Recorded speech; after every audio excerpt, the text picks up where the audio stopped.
I turned down a major promotion just to work closer to her and keep our marriage strong. But when my coworker warned me about her, I defended her until I recorded everything and realized he was right. Before watching the video, please tell us in the comments, which country are you watching from? My name is Evan Mitchell, and I am 32 years old. Back then, I believed loyalty was everything. I thought love was built on trust. I had no idea that the woman I trusted most would make me question every truth I'd ever believed. When I first met Lila, she made everything seem easy. Her laugh could fill a room, and her confidence made everyone stop and listen. We worked in the same department at a marketing firm, and from day one, she stood out, ambitious, sharp, and charming. She was everything I thought I wanted. I was steady, quiet, and devoted. I didn't make much noise at work, but I worked hard, stayed late, and believed in loyalty, both in business and love. Lila was different. She liked attention, and she got it effortlessly. I was proud to be the one she chose. Our relationship moved fast. Within a year, we were married. I bought us a small house near the office. We planned to build a future together, and everything seemed perfect. She'd call me her rock, and I'd smile every time. I thought it meant something. When the company offered me a big promotion that required moving to another state, I turned it down. I told her I didn't want distance between us. She smiled and said she was glad I chose love over ambition. I believed her words, not realizing she'd use them against me later. At work, everyone admired how close we were. We'd eat lunch together, walk home together, even stay late working on the same projects. People called us the Dream Team. I was proud of that title until the first crack appeared. It was small at first. She started getting more friendly with one of the senior managers, Paul. He was older, smug, and always complimented her work in meetings. I didn't think much of it then. I trusted her completely. But trust can blind a man faster than lies ever could. One evening, as I was packing up to leave, one of my coworkers, Daniel, walked over. He hesitated, then said quietly, "Evan, I know it's none of my business, but just be careful with Lila." His tone wasn't gossip. It was warning. I laughed it off, brushing his words aside. "She's my wife, Daniel. I know her better than anyone." He nodded slowly, eyes heavy with something I didn't yet understand. "Just remember I said it," he murmured before walking away. That night, as I lay in bed beside Lila, her phone buzzed twice. She smiled faintly at the screen, turned it face down, and said she was too tired to talk. I didn't think twice then. But looking back, that was the first night the silence between us began. It was the beginning of the end, and I didn't even see it coming. The next few weeks felt ordinary on the surface, but something underneath had shifted. Lila seemed distracted at work. Her smiles were shorter, her hugs felt practiced, and our conversations turned into one-word exchanges. Still, I convinced myself it was just stress. Business had been growing fast, and she'd taken on new clients. I wanted to believe that's all it was. Just work. One afternoon, as I walked down the hallway toward the break room, I overheard two coworkers whispering. My name came up, followed by a silence heavy enough to stop me mid-step. "He still doesn't know," one said softly. The other sighed. Daniel tried to tell him, but you know how love blinds people. My chest tightened. When I stepped into view, they froze. Their smiles were forced, their eyes guilty. I didn't say a word. I just walked past them, pretending I hadn't heard a thing. Back at my desk, Daniel appeared beside me. He looked nervous, like he was carrying something too heavy to keep hidden. "Evan," he said quietly, "we need to talk." I leaned back in my chair, forcing a calm I didn't feel. "Talk about what?" I asked. He hesitated. "About Lila and Paul." I stared at him, my throat dry. "You're out of line, Daniel." He nodded. "Maybe, but I've seen things. Late-night meetings, closed doors, coffee runs that last hours. I didn't want to get involved, but I can't watch you keep defending her when she's not defending you." His words hit like thunder. For a moment, I wanted to hit him, to shut him up, to protect the illusion I still wanted to believe in. Instead, I forced a laugh. "She's my wife," I said sharply. "You're just seeing what you want to see." Daniel didn't argue.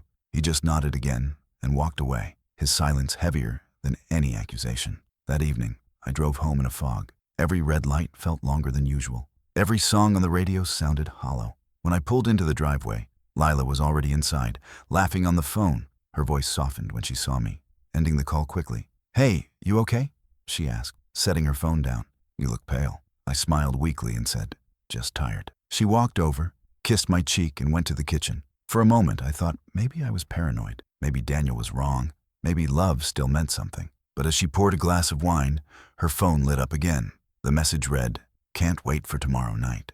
Her hand covered the screen before I could react, her smile practiced. Work message, she said lightly. That night, I didn't sleep. I lay awake listening to her steady breathing, wondering if it was guilt that made her sleep so easily, or if I had simply become invisible to her. And deep down, a part of me knew Daniel was right. After that night, everything started to feel off. Lila's schedule changed again, and she started working late more often. She claimed the company was going through a busy period, but I knew better. She had never cared that much about deadlines before. Her smile when she mentioned Paul's name had become too soft, too personal, and every time she said she was at the office, I felt my stomach twist. Her phone became her closest companion. It was always in her hand, at dinner, in bed, even during family calls. Whenever it buzzed, she'd turn the screen away, typing fast and smiling faintly. I told myself I trusted her, but the truth was, trust had turned into fear. Fear that I was slowly being replaced without even knowing it. One evening,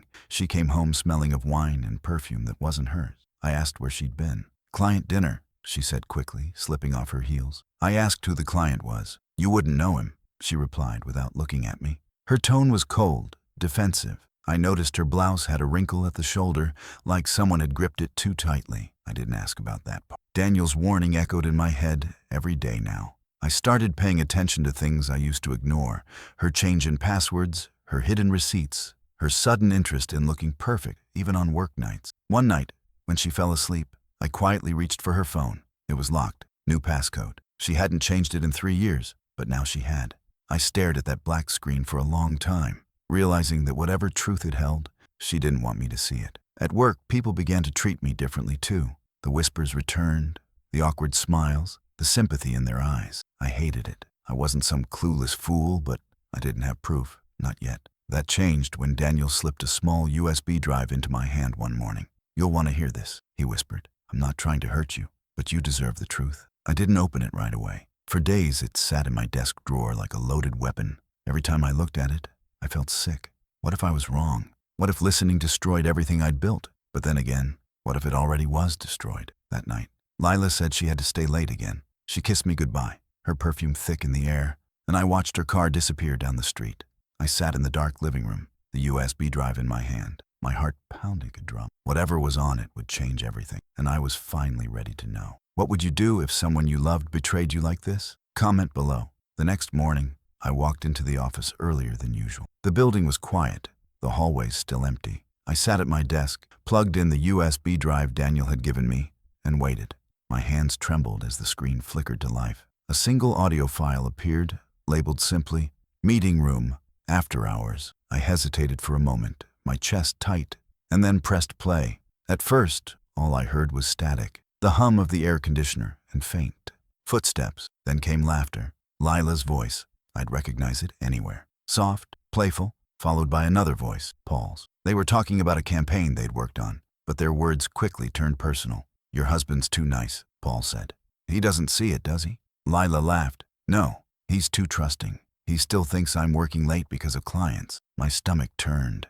The sound of their laughter felt like knives twisting in my gut. I stopped the recording halfway through, gripping the edge of my desk to keep from shaking. The truth wasn't just painful. It was humiliating. Everyone had known. Daniel had been right, and I'd been blind. But as I sat there in silence, the rage in my chest began to change shape. It hardened into focus. That evening, Daniel called. You heard it, didn't you? His voice was quiet, heavy with sympathy. I did, I said. My tone was calm now, too calm, but I need proof she can't deny. He hesitated before replying. Then meet me tonight, after hours. Bring a recorder. I'll show you where. I showed up at the office after dark. The building was dim, lit only by the glow of the streetlights outside. Daniel met me by the elevator, his expression tense. They use the conference room after meetings, he whispered. They think no one's around. Hide this behind the vent near the bookshelf. It'll pick up everything. He handed me a small voice recorder. My pulse pounded as I followed his instructions, slipping the device into place before leaving quietly. I didn't know what I'd catch. Words, laughter, lies. But I knew it would be enough. The next morning, I arrived early again. My heart raced as I retrieved the recorder and hit play. For a few seconds, there was silence. Then, their voices filled the air again. Clear, shameless, cruel. They talked about me like I was some clueless joke. Lila's voice was cold, dismissive. He'd never believe it, she said. Even if he saw us, he'd probably forgive me. Paul laughed.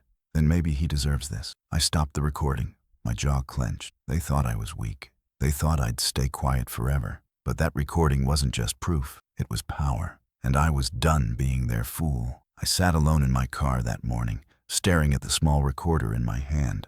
I could feel my pulse through it, the weight of betrayal pressing down like a stone. I knew what I was about to hear would change everything, but I still hit play. The recording began, with the sound of footsteps, heels on tile, a door closing softly, and then her voice. Lila, the woman I'd built my world around. She sounded light, teasing, almost happy. Then Paul's voice joined hers, smooth and confident. "So your husband really thinks you're working late again?" he asked, laughing. "He believes anything I tell him," she replied, her tone proud, almost smug. "He's too good to question me." I felt my jaw tighten.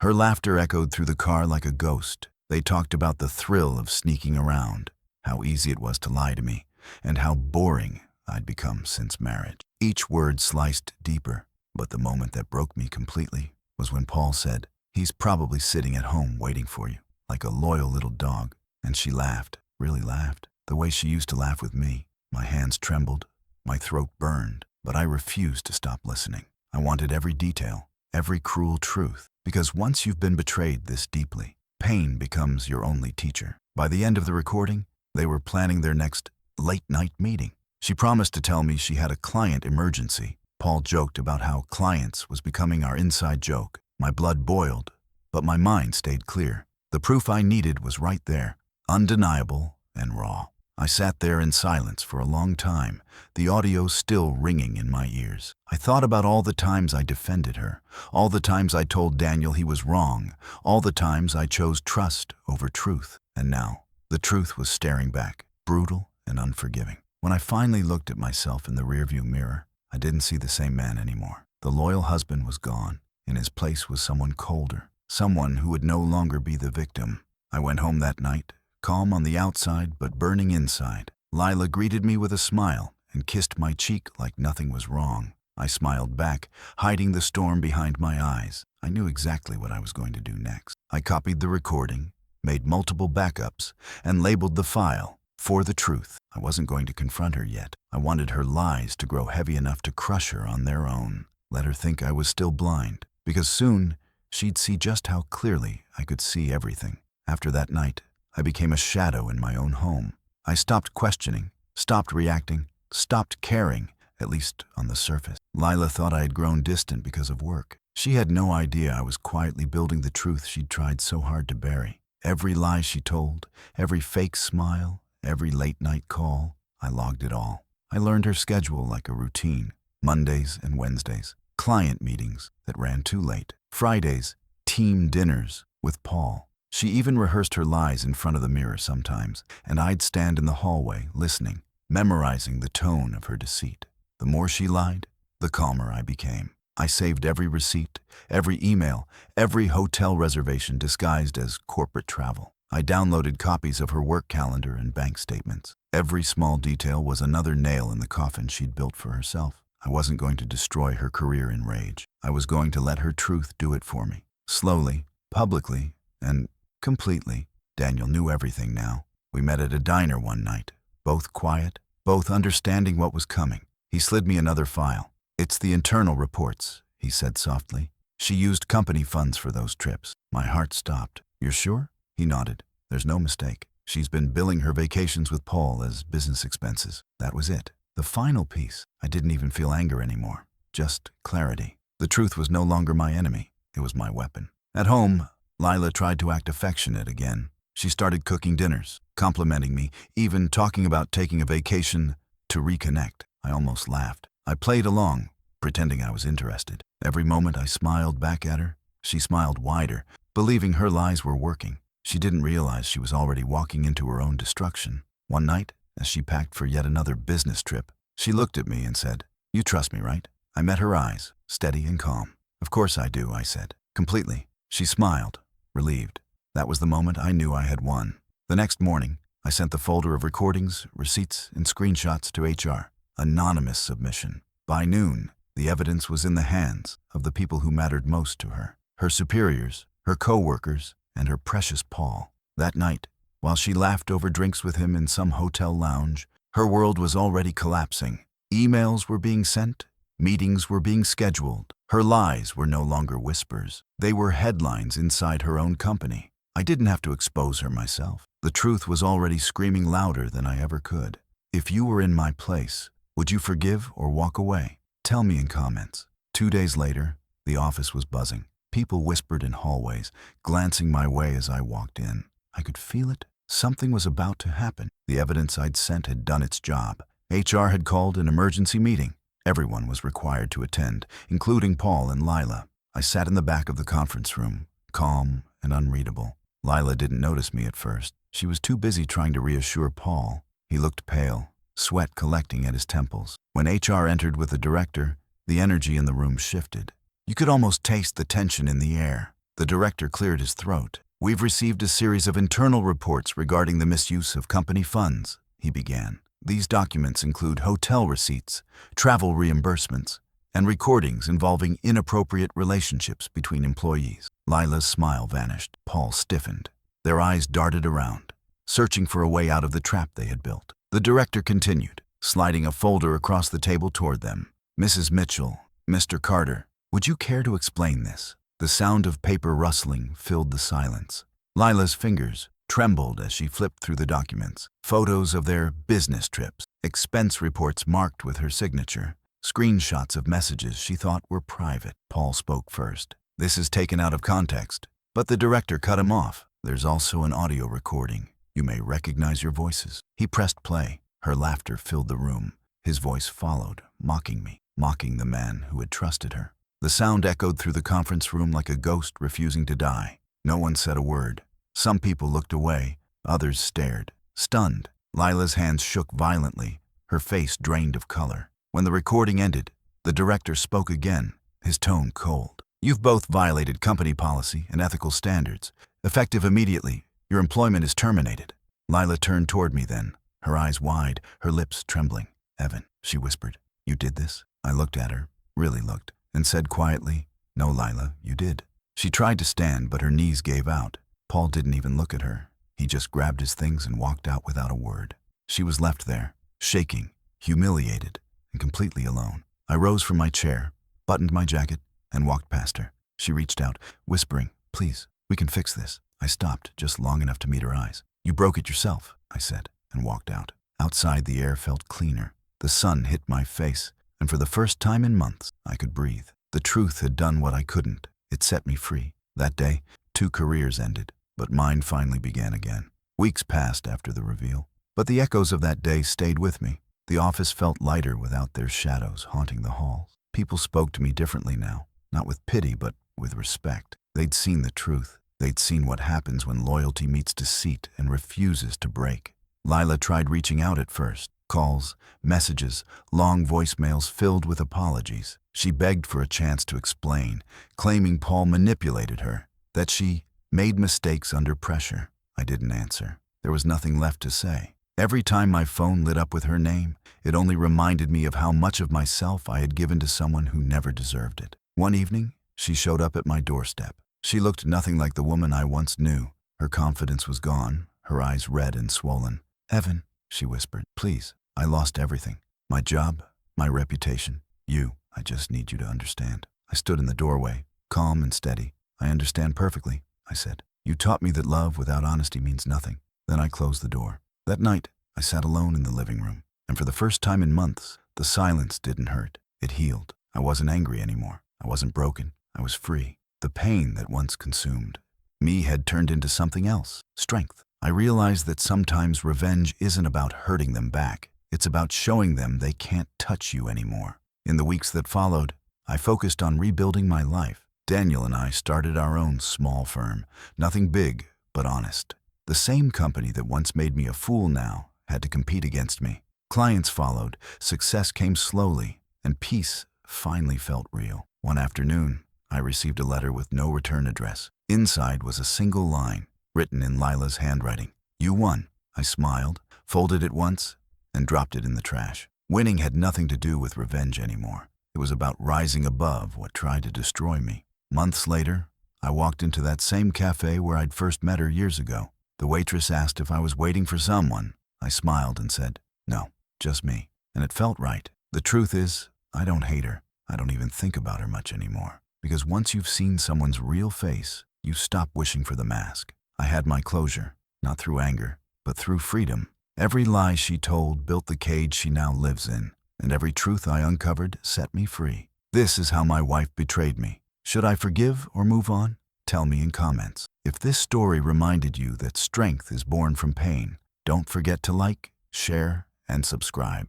Your support keeps these real stories alive.